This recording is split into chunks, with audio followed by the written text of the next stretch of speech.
যুক্তরাষ্ট্রে অভিবাসী বিরোধী অভিযানের জেরে বিক্ষোভকারীদের সঙ্গে সোমবার তুমুল সংঘর্ষ হয় আইনশৃঙ্খলা বাহিনীর। পরিস্থিতি সামাল দিতে ছোড়া হয় রাবার বুলেট, টিয়ার গ্যাস এবং ফ্ল্যাশব্যাং। প্রাণ বাঁচাতে দিকবিদিক ছুটাছুটি করতে দেখা যায় বিক্ষোভকারীদের। রাস্তায় নামানো হয় ভারী সাজোয়াজান। এতে ছড়িয়ে পড়ে আতঙ্ক।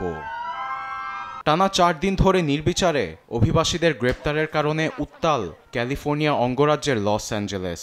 2000 ন্যাশনাল গার্ড রাস্তায় নামার পর সোমবার শহরে মোতায়েন করা হয়েছে 700 মেরিন সেনা।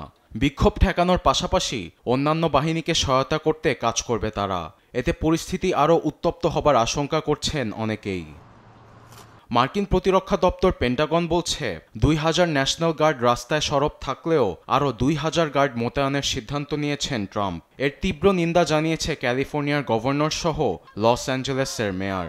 এসব ঘটনায় ট্রাম্পের বিরুদ্ধে মামলা ঠুকে দিয়েছে ক্যালিফোর্নিয়া কর্তৃপক্ষ, যেখানে ন্যাশনাল গার্ড মোতায়েনকে অসাংবিধানিক ঘোষণার আবেদন জানানো হয়। এদিকে লস অ্যাঞ্জেলেসের রাস্তায় হাতে স্লোগান ও মুখে প্রতিবাদী কণ্ঠ নিয়ে উপস্থিত শত শত মানুষ। ট্রাম্পের নিষ্ঠুর আচরণে অভিবাসীদের পাশাপাশি যোগ দিয়েছে মার্কিনিরাও। আমেরিকার মাটিতে আইনশৃঙ্খলা বাহিনীর সামনে উড়াচ্ছে মেক্সিকোর পতাকা। ফ্রি দেম অল ধ্বনিতে জানান দিচ্ছে শত শত গ্রেপ্তারকৃত অভিবাসীদের মুক্তির দাবি। আমরা ট্রাম্পের সবচেয়ে বড় দুঃস্বপ্ন। আমরা এখানে আছি, আমরা এখানেই থাকব। সবাই একতাবদ্ধ হয়ে এ পরিস্থিতি মোকাবেলা করব।